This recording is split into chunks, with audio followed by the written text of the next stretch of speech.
All right, YouTube, how you doing? Welcome back to the channel. It is Saturday, November 2nd. We got a 10-game NBA slate to dive into in today's video. Like we always do, I'm going to dive into each and every one of these games. I'll give you my lean on the side. I'll give you my lean on the total. We'll talk about any other plays like player props that we like within the game as well. But as always, all of my final plays, if you do want to fade me, all of my final plays for free will be listed in the pinned comment. In terms of yesterday, we do go 3-2.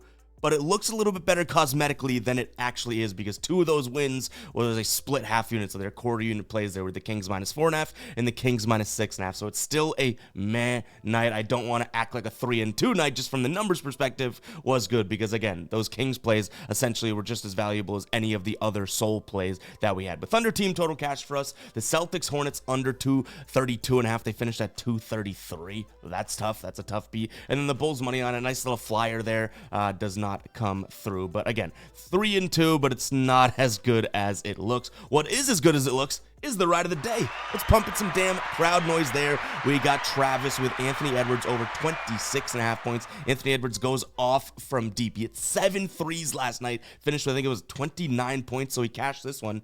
Shout out to Travis for the ride of the day. If you guys don't know what the ride of the day is, it is simple. All you have to use is that hashtag ride of the day in the comments. I jump on board with one person's play, give you a shout out in the next video, win or loss. If you win, we continue to ride with your plays. If you lose, we got to talk about it. You get the shout out nonetheless, but again, get those hashtag ride of the days in the comments. All right, what do you say we jump into today's slate? Like I said, we got 10 games. Before we do, hit that like button, hit that subscribe button. Let's rock. We got the Hornets taking on the Celtics for game number 1. This is one that we bet on and talked about yesterday, and I don't feel all that differently about it. Now, the lines are similar. 231.5 is the total. That spread is at 11.5. I think I've seen a couple of 11s out there, so I'm sure it's moving down to 10.5 at some point. I don't want to bet against the Celtics team, but I do think it'll be hard 2 nights in a row to blow out the same team, so I'm going to lean Charlotte, but I'll tell you right now, I don't think I get there as a final play. I'm not that confident in it. Which I do like in this game is what we rolled with yesterday. And yes, it was a loser, but only by a half point. I don't mind the under 231.5.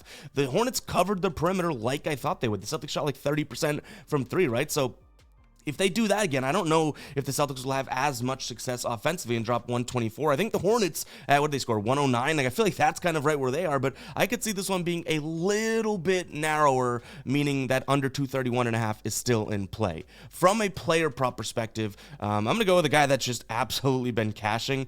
So far this year, he's hit it in every single game. Derek White over 19.5 points plus assists. I don't mind his over 24.5 points, rebounds, and assists, but he's not always going to have these big rebound nights. In terms of rebound chances, some nights he's had 3, some nights he's had 14. It's a little bit inconsistent, but he's averaging right around 6 to 7 potential assists per game. So if he can go out there and score near 20 points, which is great, right? But even if he goes for like 17 and he gets 5 assists, that's 22. Like, I like Derek White. He cashed it last night. I don't see any reason why he wouldn't have a chance at doing that again tonight. Next up, we have Toronto taking on Sacramento. Toronto getting 7.5 points here at home. The total's at 233. I've seen a couple 233.5, so it's probably moving in that direction. Both these teams on back-to-backs here, much like Charlotte and the Celtics, but they did play different teams yesterday. Toronto covered against the Lakers. They lost by 6, but they were 9-point dogs. I was that close to rolling with it, but I just honestly couldn't get there, so can't take credit for that lean yesterday, but we did like their spot. And then Sacramento did cover for us against the spread. They won as well, but this Toronto team is 5-1, and I feel like quietly 5-1 against the spread this season, and they're getting another big number here. The problem is I don't necessarily see how they stop Sacramento's offense. Like, we liked them against the Lakers yesterday. I talked about where the Lakers like to score and where Toronto does defend. I don't necessarily see them stopping Sacramento on the perimeter, from the mid-range or in the paint. The only place that Toronto seems to be decent at defending is in the paint so far this year. And when I say defending, field goal percentage. Like, teams aren't taking it into the paint as much against Toronto because they're hucking it from deep. But overall, I think that could be a strength. But while they're still injured and whatnot, I don't think that I lean Toronto 2 nights in a row here. You have Quickly, who's doubtful. Brown's doubtful. Scotty Barnes and Olynyk both out. So in this spot, both teams being on a back-to-back, I'm going to lean Kings, just like I leaned Kings yesterday. Now, if the Kings were on a back-to-back and Toronto is fresh, I'd look at the 7.5 and say maybe that's too much as well. But like I mentioned, both teams being on a back-to-back here just can't get there with Toronto. So I'm going to lean towards the away team, minus the 7.5 points. It's a big number. If we were to roll this, we'd probably do something like we did yesterday, which is like a reverse ladder in a sense. Yesterday, Kings were minus 6.5, and we played them at their normal line, minus 6.5, as well as minus 4.5 for a little bit more juice. It covered both. You know, if they cover that big number, they'll cover the smaller one, but it gives you a little bit of a margin for error, I guess. Maybe we do something like that if we do roll with this, but not exactly my favorite spot for the Kings. Yesterday, I liked it a lot. Today, not so much. In terms of the total, it's at 233. Both teams are on a back-to-back, and they've had back-to-backs this year, but neither one of them hit the over in their back-to-back. I'm going to lean towards the under. You have two fast-paced teams, and yes, the defense isn't that great on the Toronto side of things, but I don't necessarily think Sacramento's going to need to push the pace and score, especially after last night and maybe having tired legs. So I will lean under in this one. From a player prop perspective, I like De'Aaron Fox. I think that he's going to be able to score in the paint. I'd look at him from a points perspective, 24.5, as well as a points plus assists. Keep an eye on the pin comp to see if we roll with anything there. All right, guys, real quick, before we do jump into the rest of the games, I want to talk to you about Sleeper. They have a Donovan Mitchell free square for new users today, and you're going to get your first deposit matched 100%. You throw in $100, they'll give you a free $100. You'll double the amount of playable money in your account. Go ahead and check it out, guys. If you don't know what Sleeper is a really cool player prop app. You pick more or less on their set projection, like we would pick more for Donovan Mitchell here, and then you put those into an entry. The more you win, the more you get paid out. They have flex plays, which is, again, you know, everything doesn't have to hit. You can hit 4 of 5, 3 of 5, and make a little bit of cha-ching, right? They also have alternate lines, which I think is really cool. But my favorite thing about Sleeper, and I tell you guys all the time, is the fact that each and every play you throw into your slip changes the payout of that slip dynamically. They don't follow a fixed payout structure like most apps out there. 3 for 3 is this, 4 for 4 is this, 2 for 2 is 3 times that thing. No, Sleeper, each and every pick you throw in there will change the payout, just like odds on a sportsbook. So go ahead and check out Sleeper, guys. That link is in the pinned comment as well as the description. I've been using Sleeper for years. If you guys sign up today, you'll get that deposit match, you'll get Donovan Mitchell's free square, and you won't regret it. Go ahead and check it out. All right, Sixers, Grizzlies. I don't think we're going to roll with anything in this game, but we might. But there's so many injuries. Paul George and Joel Embiid both out, and there's a lot of drama going on with Embiid. Fans don't think that he's trying to come... A lot of drama going on with Embiid. And then in terms of the Memphis side of things, you have Marcus Smart out, Gigi Jackson out, Desmond Bane out, Williams still out. Their starting lineup's banged up as well. So it's Ja Morant, Wells, Aldama, Edey, and then Jaren Jackson Jr. So it's like both teams kind of banged up here. I think with all this drama, sometimes like teams find something to rally around and whatnot. So I'm going to lean Sixers in this spot. Do I like it? No. Is it a spot that I'm, definitely going to bet, anything like that? Not necessarily. I mean, Memphis coming off a strong win against Milwaukee. Philadelphia coming off of now a couple days ago, a loss to Detroit. Like, everything's going so poorly for Philadelphia that sometimes in sports betting, that's when the team like shows up. You know what I mean? So I'll lean towards them. In terms of, if we actually bet or not, like we'd still be betting on the Sixers, and I don't know how much I love that. You know what I mean? It's a little questionable be doing that. But overall, this total sitting at 223.5. I don't mind a peek at the under. If I think the Sixers win this game, they probably slow down the pace. They're the 5th slowest team so far to start the year. Memphis plays fast, but overall, like I don't necessarily look at this Memphis team and say, okay, well, they're the most efficient team, both offensively and defensively. And the Sixers defense, as weird as it is, last 3 games, they've allowed the 13th fewest points per game. So maybe their defense is starting to, clamp up a little bit. They're not all that bad in the paint either, which is where Memphis likes to score. So, yeah, I'll sound the cycle alert alarm. I like the Sixers as well as the under, but it's a tough game. Like, I don't like any player props in this one either. All right, next up, we got the T-Wolves taking on the Spurs. Minnesota coming off of a win yesterday, so they are on a back-to-back against Denver. They win 119-116. They lose on the hook against the spread. San Antonio a couple nights ago on October 31st, they beat Utah 106-88. In this spot, this number just isn't big enough. In fact, that's supposed to be -3.5. Let's see if we can fix that really quickly.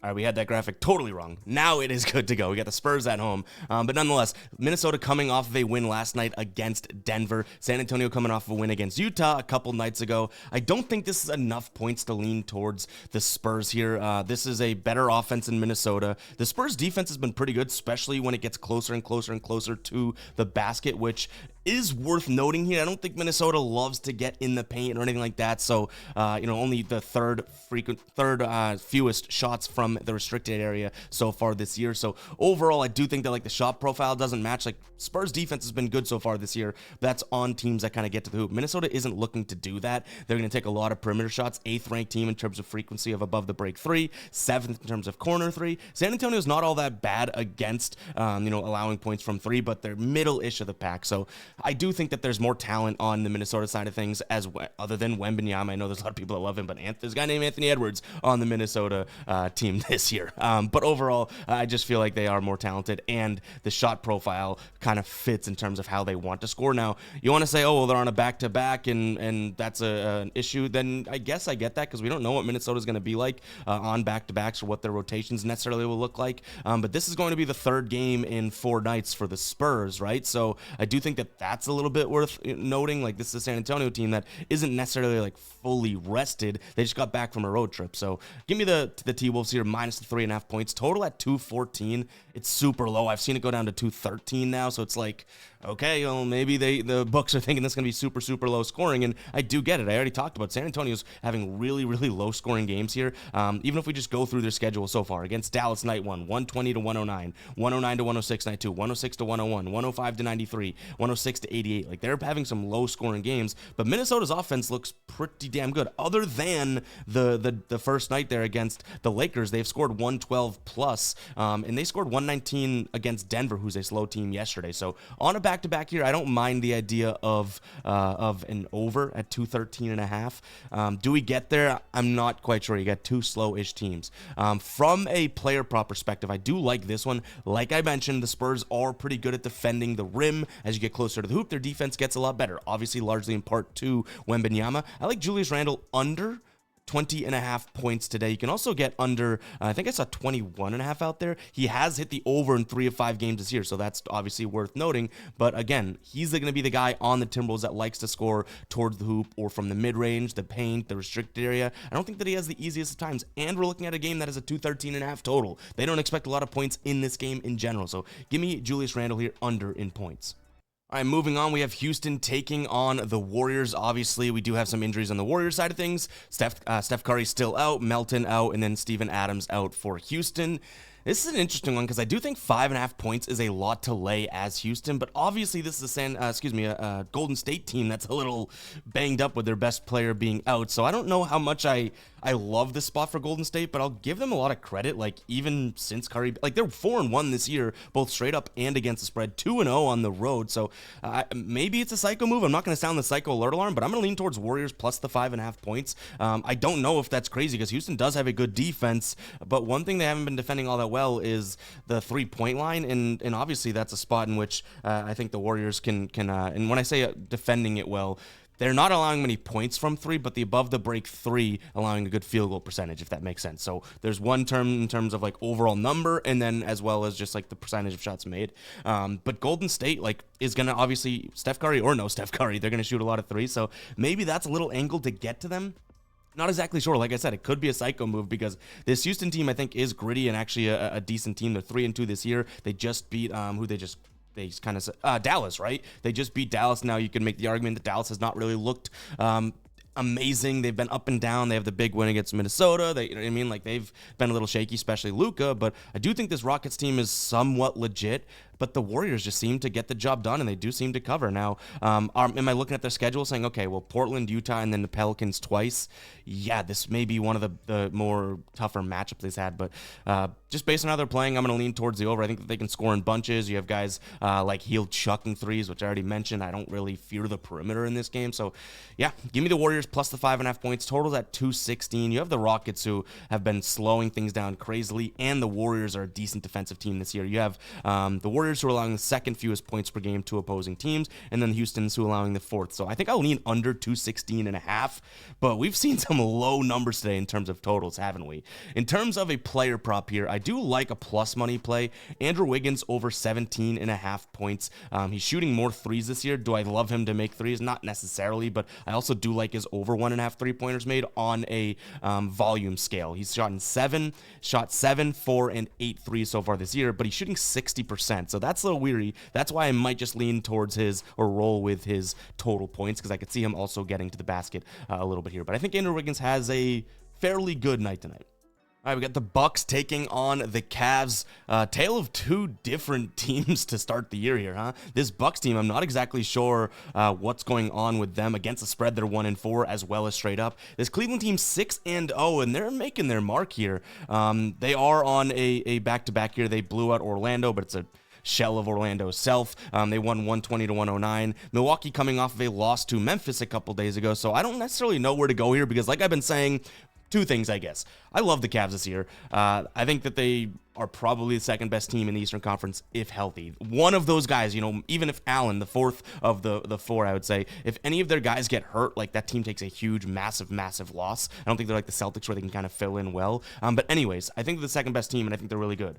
But I've also said multiple times, these teams that are undefeated aren't undefeated forever. And at some point, you know, the next shoe drops and they do catch an L. That could be tonight, but I don't think I'm ready to get there. You're giving me the better team, and I do think that they're better right now, plus 2 points. Like, I want to, keep thinking this Cavs team continues to roll. So yeah, give me the Cavs plus the 2 points. That totals at 233. I've seen that moving down pretty damn quick, so keep an eye on that. I'm going to lean towards the under. You have two fast-paced teams, but this is a Cleveland team on a back-to-back. I think that they try and step up a little bit defensively in this spot, and they have been good defensively. Now, they've been so good offensively that they're hitting a lot of overs, but allowing the fifth fewest points to the third best team in terms of defensive efficiency. So I think that they do lock up today, and we've seen this Milwaukee team struggle offensively, right? Last three games, 102, 108, 99. So I'm not all that worried about Cleveland struggling with that. The only thing that could hurt this over is if, well, Milwaukee's defense is a sieve, and, you know, Cleveland goes out there and scores 120 again. It's going to be like, well, that's going to be tough to keep it down underneath that total. But yeah, if you're on Milwaukee, I think I do get it today. Like, this could be the game, or okay, well, Giannis and Lillard, like, these guys kind of step up and do their thing. But to me, I'm just not ready to bet against the Cavs yet. So give me the Cavs as well as the under. I also like Donovan Mitchell over 24.5 points here in this spot. He's hit this over in 3 of his 4 games against Milwaukee dating back to last season. And one thing I like is even when he didn't hit this one, he played a lot of minutes. He shot 40% from the field, which he's usually scoring a little bit better than them. And he finished at 23 points. So he's 1 bucket away from cashing it. Milwaukee obviously has not been all that great, and Donovan Mitchell, even when he hasn't hit this line this season, he's only gone over twice. He's been right there. He's averaging 23.5 points per game so far this year. So I think that, you know, with the added motivation playing against a good team, and I use quotes kind of, you know, I don't want to be too liberal with throwing out Milwaukee being a good team, because we don't necessarily know that they are, but they have good players against a Eastern Conference rival, I should say. I think that he's gonna have a little extra motivation there. So give me Mitchell to have a decent game today. All right, Washington taking on the Heat. This is going to be another one. We leaned this direction a few, like, I don't know, maybe it was like Wednesday or Tuesday this week when Miami was laying this big number against Detroit, and they were at home. They're not home here. It's still a huge number. Do I think Washington is good? Obviously not. In fact, I'll sound the psycho alert alarm here. I am leaning towards Washington plus the 9 points. This Washington team isn't good, like I mentioned, but I don't think this Heat team deserves to be laying nearly double digits to any team, even if it is one of the worst teams in the league. So give me Washington plus the points, total at 224.5. You have a fast Washington team and a very slow Miami team. This Washington team's defense is really, really poor as well. So if Miami can even uptick their offense, I do like the over 224.5. The fact that this isn't around 219 or 218 tells me that I think the books and odds makers do think that there's going to be a decent amount of points scored. So I'll lean towards the over. And I don't have any player props that I'm liking. This is a very, very messy type of a game. Like I said, if I am ever leaning Washington plus 9, it's a crazy thing in general. You know what I mean? Like, so I don't think that I'm going to mess it up with some player props and whatnot. I'm not going to spend too much time on this game today. I just, again, don't think Miami should be laying that big number. So I almost like reluctantly lean towards Washington in this spot. But I don't mind the over. I think that Washington can up the tempo, and Miami's going to have a decent scoring night, which is not exactly what they've been doing so far this year. Suns taking on the Blazers. This Blazers team's on a back-to-back. They lost to OKC 137-114 yesterday. Phoenix coming off of a nice win a couple nights ago against the Clippers, 125-119. Now, this number is huge. Phoenix is at home. They're 4-1 this season, 2-0 at home. And it's huge, I think, for multiple reasons. We know Phoenix is a way better team, right? But why is this Phoenix team laying more points than the Thunder were? Well, Anthony Simons is also listed as questionable in this spot. So I think if Anthony Simons is questionable, they're on a back-to-back. Phoenix is at home. It's a recipe for disaster for Portland, and I do think the Suns is the move here. But if you guys have been watching me for a while, or just in general, like I really don't like laying these big numbers. Even yesterday, I think that the Thunder, and I thought the Thunder would win by a decent amount, but 11 points just seems like it's just too much to lay in today's NBA when teams can be blown out, and then all of a sudden they bring in the bench, and then all of a sudden it's a backdoor cover, right? Which just kind of smells like that all over. Now, Bradley Beal is also listed as questionable. That's worth noting here. I think I'd rather look at some player props in this spot.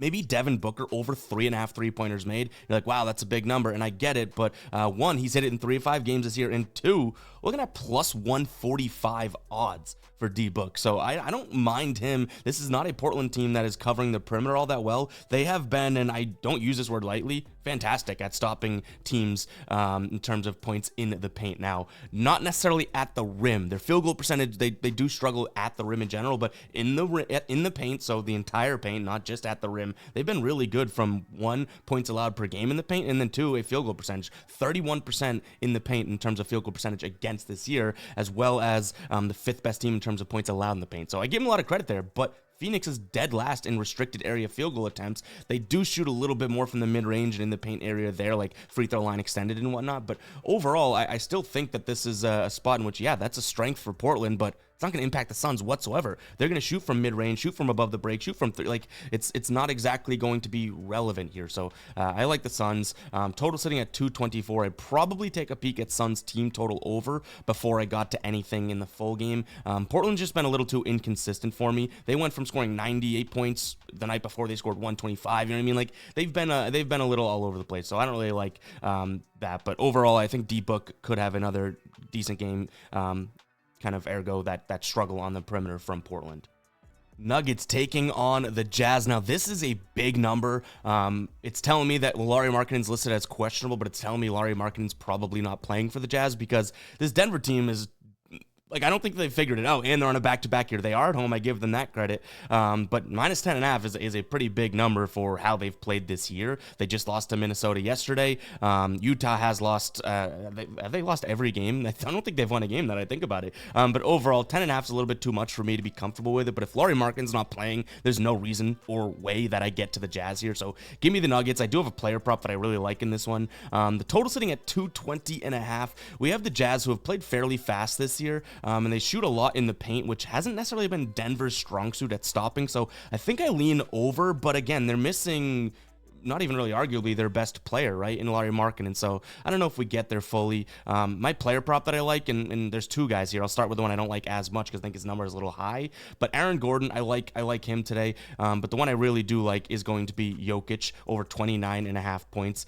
I don't even mean this like hyperbolically. I don't know if that's the right word. But like, I don't see any reason why Jokic shouldn't absolutely go off. The only thing that might keep me from playing this one is blowout potential, and they're on a back-to-back. They don't want those extra minutes, right? So that's obviously something worth considering. I think yesterday he almost played 40 minutes. He does get that run. He averages 39.2 this year, but the back-to-back scares me and the blowout potential scares me. But in terms of where Jokic shoots from in the paint, at the rim, there's nobody that should be stopping him on this Jazz team. I don't want to hear the Walker Kessler or the Flip or whatever his name is. Like, I think Jokic should be able to dominate. But again, some concerns with blowout and back-to-back with minutes watch. So keep that in mind if you do roll with it. But just, if Jokic had fresh legs, as wasn't a back-to-back, I'd be all over that 29.5. I still like the spot, but it does make me think twice, if that makes sense. Clippers taking on the Thunder. Thunder are on a back-to-back. They cashed for us yesterday. We had their over in team total. In terms of injuries, Williams still out for them. On the other side, Leonard still out for the Clippers, so obviously a couple names to note. But in this spot, I'm not really buying too much into the Thunder's back-to-back. We saw them on a back-to-back when the Thunder played Atlanta, a week ago or so, and they went and beat the Bulls, and then they dropped 120 on the Hawks' head the very next night. And this Clippers team, you kind of think of them as a good defensive team and whatnot, and they are playing at a slowish pace, which makes some of their numbers look okay. But overall, I'm still not really fearful of how they defend or where they defend from. So I'm going to lean Thunder here minus the 6 points. I think I can get a 5.5 out there if I do like it. They're on a back-to-back, but like I said, they already looked good in one back-to-back. The Clippers so far 50% cover rate in terms of their rest advantage, so they haven't even been all that tremendous at that. And this Thunder team is just so good defensively. 5.5 points, like they can clamp up, and I really just am not fearful of it. So yeah, way better team. Not a huge line. Give me the Thunder here in a nice little spot minus the 5.5 points. I will also note the Clippers like to shoot in the paint. The Thunder have been phenomenal in terms of preventing teams from scoring in the paint. One of the best, I think they are the most efficient defense to start the year, and then in the paint, just as much. In the paint, 35.4% field goal percentage again. At the rim, 53.3, which is still really good. So yeah, defensively, I think the Thunder get the job done. Totals at 219.5. This Thunder team is funny because they play really fast, but they're such a good defense that you don't necessarily know where to come out on total. So I think I stick to what I did yesterday and take a peek at Thunder team total over, because I think that they get theirs. It's just in terms of looking at a total for the game, I don't always know if the other team is going to have the most successful night. You know what I mean? So I do stick away from the full total, but definitely don't mind taking a peek at Thunder team total. And then I don't have any player props that I'm loving in this one. Overall, maybe if I do think that this one, moves a little faster, if the Thunder up the tempo, then Harden could have some looks, but I think I'd be forcing at that point, not necessarily in love with that. But guys, it's going to wrap it up for today's show. Hope you guys did enjoy. If you did, hit that like button, hit that subscribe button. Let me know that you made it to the end of the video by commenting 26. You're about 26 minutes into the video, and obviously do appreciate the hell out of that. And yeah, hopefully you guys did enjoy. Like I said, hit that like button, hit that subscribe button. Tons of content coming out as we approach 100,000 subscribers. It is absolutely crazy to say that out loud, but yeah, we'll get there one day. Who knows how soon? It could be pretty soon. Maybe we have to grind our asses off even more. I'm okay with either. So go ahead and help us get there. If you're not subscribed yet, hit that like button and subscribe. I've said it 10 times now. It's time to sign off. Catch you guys in the next one, all right? Peace out.